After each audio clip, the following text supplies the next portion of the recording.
I've had the privilege in my career to work with some amazing people on very high levels, but I'm also the daughter of an immigrant family where, we've come from humble beginnings.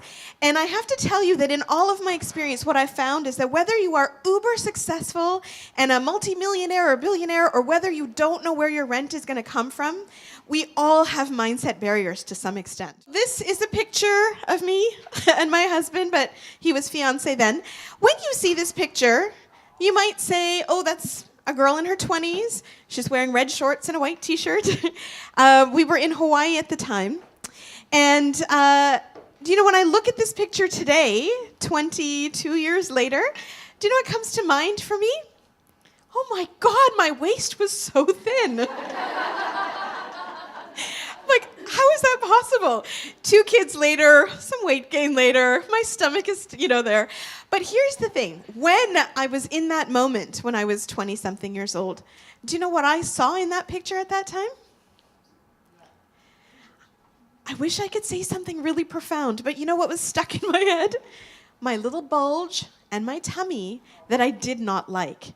Now, my husband saw this picture and he said, "What tummy? What are you talking about?" But that's what I saw. And I didn't like it. And so there was a part of me that I always felt like, I look at the picture and go, I need to work on my tummy. I got to get that down. I need it to be really flat. But now I look at it and I go, I cannot believe my waist was that thin. I can't believe that was so nice. So today, now, I just turned 45 this year. And I keep thinking about pictures that are taken of me today. And when I look at it through a certain lens, things that I like, thankfully, things that I go, But I keep reminding myself that when I'm 65 and I look back at this picture at 45, there's going to be something there that I'm going to go, oh my God, I can't believe I look that good. So this is the thing that I see among women especially, right? Why is it that we have to strive to be perfect in some way? Because at the end of the day, we are imperfectly perfect. There's a quote here that I saw online, and I wanted to read it to you. Just let's test, for example, why we sometimes think about ourselves the way we do. Why I was thinking about my stomach. I'm sure, how many of you in the room have something imperfect about you that when you look at a picture, you go, oh, yeah, like every hand in the room, right? And so why is that? So here's a quote. To all the selfless blank who inspire, motivate, and remind us to be a better person every single day, happy blank day. So you see the 2 cute little fingers there, a mommy and a daddy.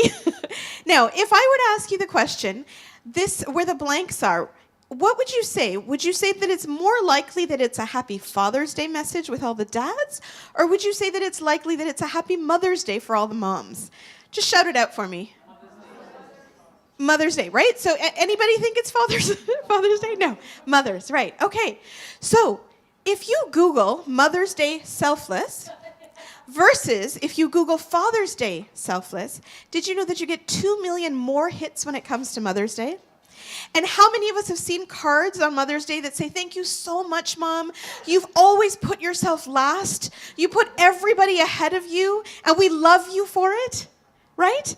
So we're taught from the time that we're kids, especially girls, that it's important to be selfless, that we revere putting ourselves last, right? But if you think about the people that love you the most, the people that care about you the most, how many of you here have somebody that you feel you have a good connection with, somebody who looks up to you? Maybe you have kids, somebody that loves you. We're all really loved, right? Those people who love us, do they want to see us put ourselves last? No. Do your kids want to see you happy, or do they want to see you making sacrifices for your own happiness? They want to see you happy. There are a lot of specific prescriptions we are given in society as women that start to hold us back. So no matter how successful we are, I was vice president of a leading ad agency. I still consult with them. I'm kind of technically a freelance VP for them. I've gone into CEOs' rooms, mining companies, their boardrooms with all the men graying hair, and I was 30 years old and saying, this is what I think you should do, and winning multi-million-dollar pitches for them. And yet I was looking at myself and saying, I need to put myself last. I need to put everybody else in front of me because I need to be a good daughter, a good wife. Now that I'm a mom, I need to be a good mom, but that's not necessarily the case. There's all kinds of lessons that we take upon ourselves that are not necessarily ours. I'm going to ask each and every one of you if you can just tell me some of the rules that you think young girls and adults, women, are given, expectations or prescriptions that society gives us that then puts a layer on top of us. So we're suddenly carrying someone else's rules. So I'm just going to start to get this going, and I'm going to say that you have to have a perfect body to look pretty, because that was something that I thought when I was a kid.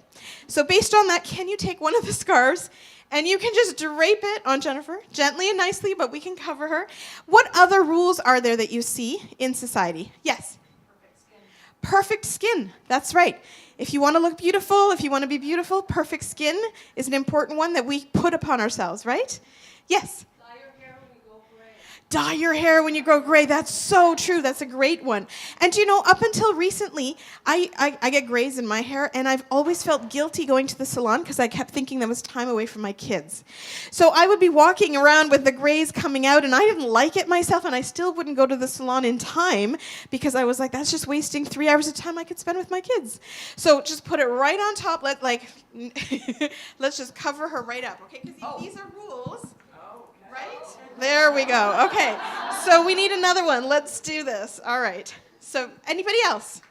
Yes? That we have to be nice or agree. That we have to be nice. That's right. If we want to stand firm, suddenly we're not so ladylike maybe, right? That we have to be nice no matter what, especially in this business. That's right. Okay, another one. Let's go. All right. One more. Yes. Yes, go ahead. Women can multitask better than men. That's right. So we're killing ourselves trying to balance things because we're expected to have it all, right? That if we don't have all of everything in life all at once, we're doing something wrong, right? Yes? We should be seen and not heard. We should be seen and not heard. Drives me crazy. Yes, absolutely. Okay, Jennifer, how are you doing? You okay? You're getting married. Okay, let's do two more. Yes? Oh, yes, we should be exuding some sort of sex appeal, absolutely. Do you know when I was in India over the summer when I was a young child, I was about 14, I remember overhearing my family very kindly, very nicely saying, if only Keka was a little bit more fair-skinned, a little bit lighter, and a little bit taller, she'd be so beautiful. And I thought to myself at 14, what am I supposed to do with that? I can't make that difference. I can't be lighter. I can't be taller. But there's all kinds of rules like that, right? Okay, Jennifer, are you okay? Yeah, okay. Okay, all right. So we will end your misery here. But here's my thing. Here's my takeaway, right? At the end of the day, here's what happens. We get all of these layers put upon us from other people's rules, other people's standards, other people's prescriptions, and then you come to conferences or other places and you're in like-minded company with other women and we say, Jennifer, I want you to shine as yourself. Be yourself. Own it. Do it. And yet we have all of these layers and we're mentally dusty at this point, right? How are we going to shine as ourselves if we have all of these layers? So we're going to take these layers off. The first step in success for us as women is to identify what these layers are and say, you know what? I'm not having it. That's not my rule. Sorry. Oh my gosh, you poor thing. Okay, here, let's take it all out. Come on out. Come out from underneath there. Yay!